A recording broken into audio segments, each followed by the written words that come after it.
Good evening, everyone, and welcome to One Alive, the official reading series of the Writers Association of Northern Appalachia. I am Damian Dressick, coming to you from Prospect, Pennsylvania, and this is my co-host. I am not a cat. I just wanted to make reference to the hilarity we experienced this week with the lawyer and his kitten filter. So shout out to everyone who appreciated that. But in reality, I am in fact Christina Fasonic, live from Wheeling, West Virginia, and definitely not a cat, much to my own sadness. How are you over in Prospect, Damian? Well, I'm terrified now. I'm doing a show with a lawyer. Do you think I have no standards about with whom I will associate? Not all lawyers are bad, especially cat lawyers. It's a good thing we've got a great writer tonight. We do. And I know from having talked to you many times how much you really love her books and her writing. And would you tell us all about our writer this evening? Absolutely. It is Juana's great pleasure to present Maria Romasco Moore. She is the author of Some Kind of Animal novel and Ghostographs, an interconnected collection of flash fiction inspired by vintage photographs. Her stories have appeared or are forthcoming in Lightspeed, Diagram, Hobart, Kaleidoscope, Lady Churchill's Rosebud, Wristlet, and the anthology Women Destroy Science Fiction. She's a graduate of the Clarion West Writers Workshop and has an MFA from Southern Illinois University. She teaches at Columbus College of Art and Design, and I have seen her read in person before, and I found this book to be absolutely impressive. I just think it's one of the smartest pieces of linked flash fiction collections out there. So we're really excited about this. I believe that you liked this book so much that you bought 2 copies of it. Well, I mentioned my difficulties in finding a sweater. It probably doesn't stop there. I bought a copy at Maria's reading at the White Whale, or our friends the White Whale in Pittsburgh. Support local bookstores. And I was going to write a review of it, and I lost it. So then I ordered another copy of the book so I could write the review, and then my life attacked me like a rabid dog, and I did not get a chance to write a review. And I started again to write the review, and then I went and found all the people who had already reviewed the heck out of the book, saying all these great things. So I felt I was so late to the party that I'd be better to just try and bring her amazing writing to our audience. Well, so excellent. I can't wait to hear her read. Bring her out. Good evening. Good evening. Thank you so much for the kind words. I also have 2 copies of my book. Yeah, but it's not embarrassing for you. True enough. So what are you going to be reading from that book tonight? Yeah. I mean, so I also have the novel, but I was going to read from the flash fiction collection this evening. I can't wait to hear this out loud. I admire that book so much. Thank you. Excellent. So we are going to disappear and let you do your thing. All right. So, as mentioned, this is a book inspired by vintage photographs. So I'm going to do my best to hold up the pictures as if I am reading in, I don't know, elementary school or something. So I'll start with the preface. Every story is a ghost story. Even the ones you tell about yourself.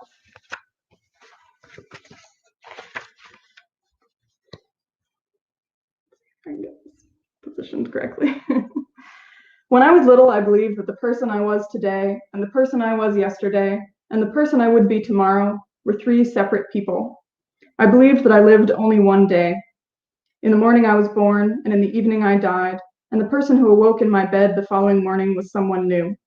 I believed that this cycle continued day after day, the variances between iterations subtle enough as to be nearly imperceptible, but each iteration nonetheless distinct from its predecessors and descendants.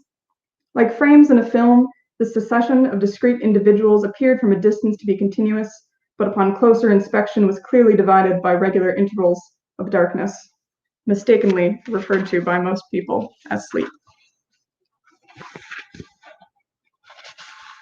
This was a childish belief, of course. The truth of it is that every single instant we are, all of us, obliterated and refreshed. In the time it takes to blink or turn around, you have become someone new, separate from the originator of the action, who is gone now forever. A brief conversation between yourself and a stranger is, in reality, 100-some snippets of sound passed between 100-some strangers and 100-some versions of you. And if, at a later point in time, you choose to relate this conversation to a third party, you are telling the story of people long gone. You are telling the story of ghosts. These are mine. And then I'll read just sort of a couple of the short pieces that are interconnected. Start with the woman across the way. Underneath her skin, there were snakes. I saw them once, writhing along the backs of her hands.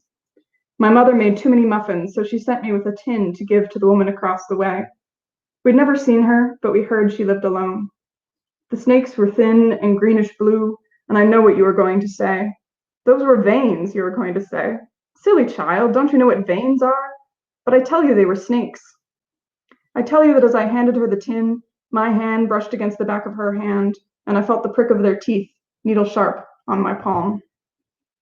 At the county fair that year, she had a quilt up for raffle. It was made of scraps no bigger than postage stamps. Everybody marveled at how a woman so old could make stitches so fine and straight and small. But I knew how. She had the snakes sew them with her teeth. I bought 4 tickets for the raffle, but I didn't win. In the baking contest, my mother's muffins got 3rd place. The bridge over the abyss. We like to throw pennies off it and then listen. You might think it would be boring, waiting for a sound that never came, but it wasn't. I guess we never stopped believing that if we just waited long enough, we'd hear a distant clink. We were proud that a town as small as ours had an abyss of its own. True, every now and then someone would jump off the bridge and then someone else would say, "We've got to do something about the damn thing. Think of the children." And then everyone would think about us for a few days. We would think about ourselves too, and about what it must feel like to fall forever. It didn't seem so bad to us. Like my mother always said, there are worse ways to spend your time.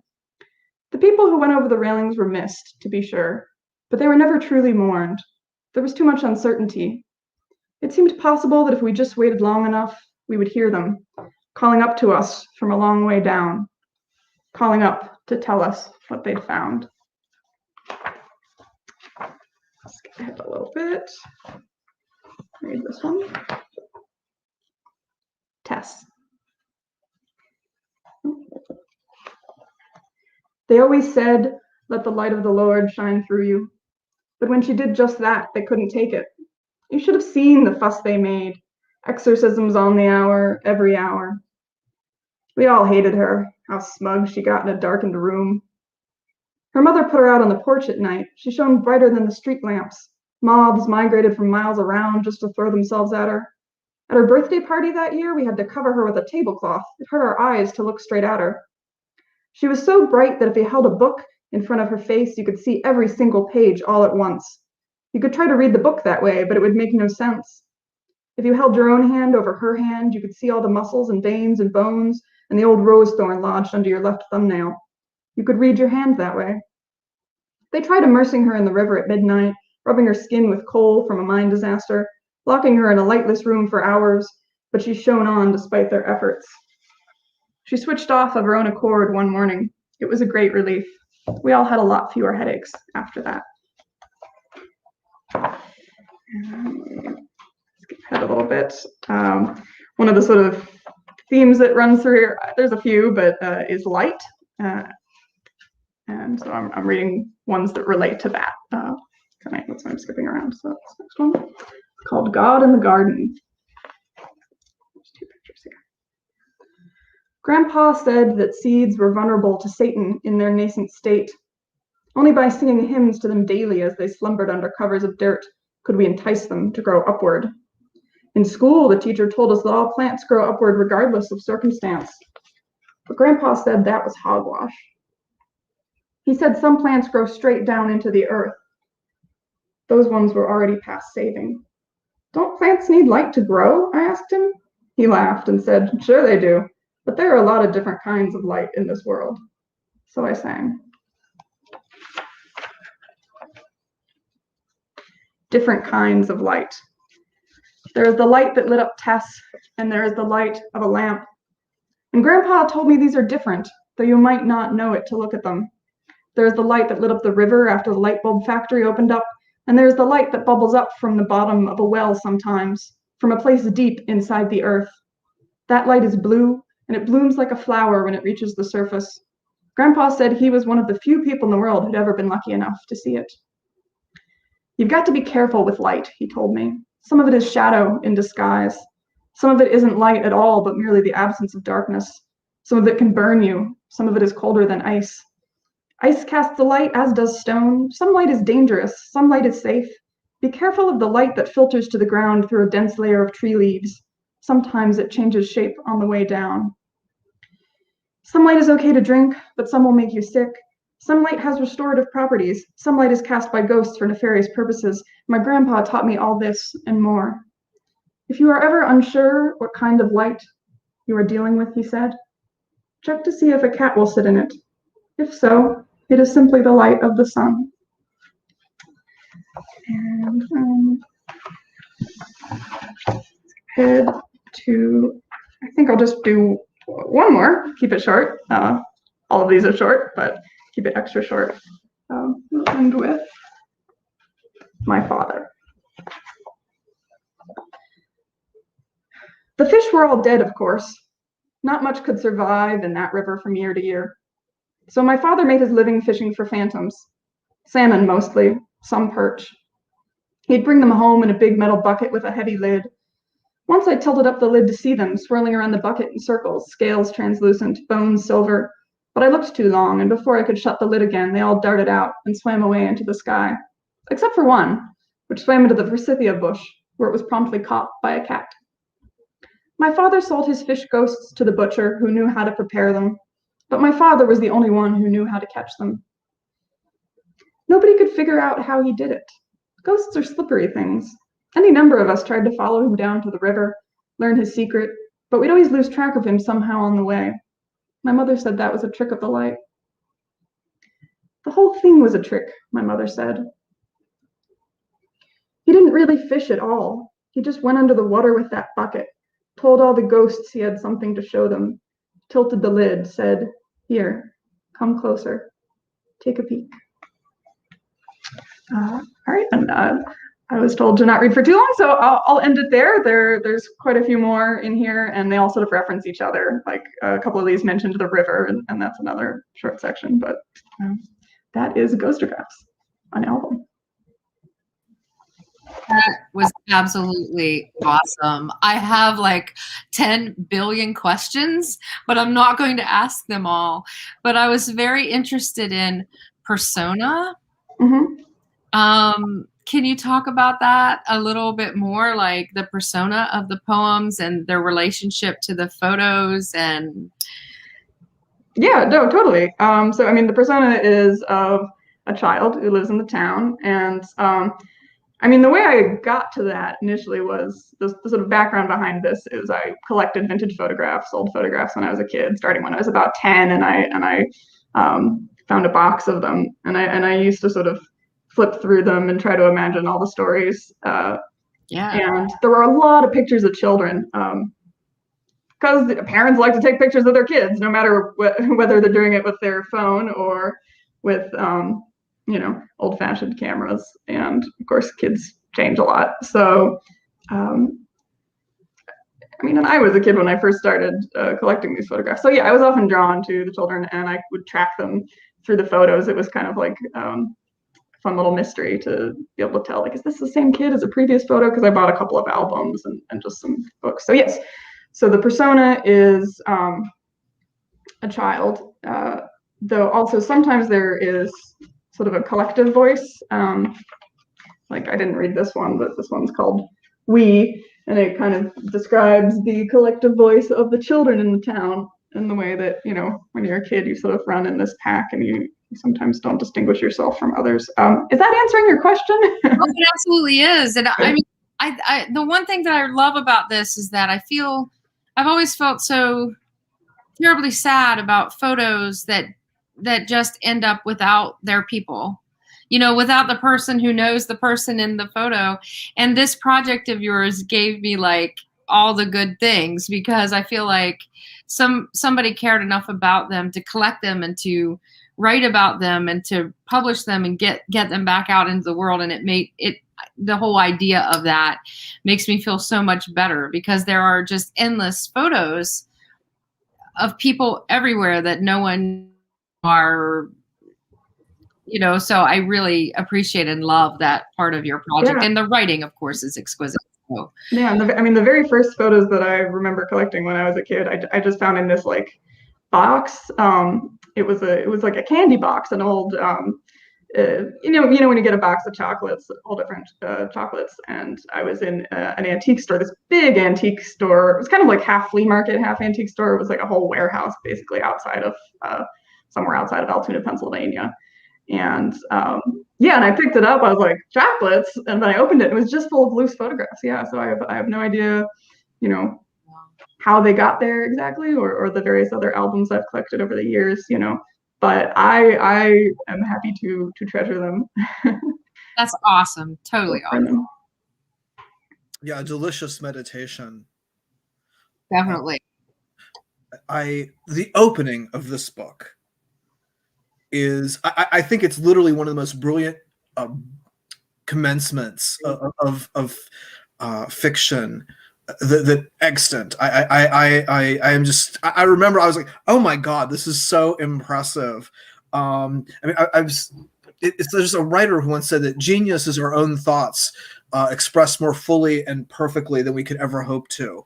And you sort of think, oh yeah, I've sort of had that idea, and then when you try to like, no, I was wrong. It's even more extreme than there's this sort of permanent personality apocalypse. There's so economically stated. So I'm just so impressed. Thank you. Yeah, I mean, and that opening kind of was inspired. It is obviously a maybe an exaggeration or fictionalization of it, but of a feeling that I did sometimes have when I was a kid, of or even older than that, of this sort of strange way that the days sometimes become disconnected and sort of questioning who you are. So. No, it's just a lovely little kind of postmodern nod or like entry into the world of Ghostographs. Mm-hmm. Really, just top-notch stuff, and I love all the stories too. There's such wonderful work. I love the way you build. They're silly child. They're veins, not snakes. It's like no, on this planet there's snakes. That's the first one I wrote. I mean, I put it first in the book, but that's definitely the first one that I wrote, because I wanted to do something combining sort of writing and these photos that I had collected for a long time, and that's the one I started with. It kind of just sort of came out, and that's sort of what I guess set the mood for the whole project. I can't even imagine how you made the decision of which photographs to meditate on. I can't imagine how maddening that must have been, because I'm sure there were endless ones that you could. Oh yeah, I mean, and there were quite a few drafts, because the way I tended to build these would most of them started with like a line. I'd be flipping through my photos and I would get a line, and then I'd write the line down, and then they would just sort of grow from there. And so there were quite a few drafts that, when I say drafts, like I picked out various photographs that aren't in here, and I wrote a line or a couple of lines, but it never grew into something else. I never was able to expand it into something else. So yeah, there were quite a few that I started writing or wrote bits of that didn't make it in. You also have the subsequent to Ghostographs publication, you have a new novel, Some Kind of Animal, that is also out now. And are you there we go. So folks who are checking out our bookshop, you can order within the near term future. You can order both Ghostographs and Some Kind of Animal. And I believe these are probably also available at some local bookstores for people watching us in Columbus. Yeah, I mean, definitely. This one's available in most bookstores. This one, just some, but yeah, definitely in some of the bookstores around Columbus, you can find it. I don't know which ones have stock right now, but Very cool. Do you have anything else on the horizon, Maria? definitely, yeah. I have another novel coming out next year, 2022, which actually, apparently I have some things that I returned to because the title, I believe the title is going to be, certainly the title right now is I Am the Ghost in Your House. Oh. So that's going to be a novel. All right. Outstanding. I love that slippery feeling of ghosts, right? They're simultaneously scary and yet in some ways hopeful because it means a continuation of something. Every day, right? I just want to see a ghost. Come on, ghosts. Any ghosts in here? I'd open a door to like any creepy place, be like, ghosts? So then at night, I would be like, okay, ghosts, just wait until the daylight, which isn't how ghosts in stories usually work. But yeah, I really was really into ghosts when I was younger. So obviously, I still am. So the ghost in I Am the Ghost in Your House, she maybe more of a metaphor. She's invisible, the main character of that book. And she does live in people's houses like ghosts. Wow. Your character is invisible? Yeah. That novel, which I've just finished up pretty much, doing edits on it, is about a girl and her mother who are invisible, and it's not like a power they can turn on and off. They're just always invisible. And so they've sort of been traveling around the country, just living in rich people's houses until the rich people are eventually like, what are these strange noises? And then they move on and they sort of take their food and live like ghosts. Gosh. Oh my gosh, that sounds fascinating. I'm excited about that. So thank you so much for coming on and joining us this evening and talking about your work and reading. It's been wonderful. Oh, it's a pleasure. Thank you so much for inviting me. All right. Well, thanks, Maria. And thank you, everybody, for tuning in tonight to Wanna Live. We will see everybody next Thursday at 8 p.m. Yes, we will. And I'm looking right now to find out who our writer is next week. Because you always ask me and I never remember. But tonight I wanted to be prepared. Amanda Hayes will be on next week, and I'm really excited about that too. So we'll see everybody next week. Thank you again, Maria. It was wonderful. Thanks a lot, everybody. Have a great night. See you next week. Bye, everyone.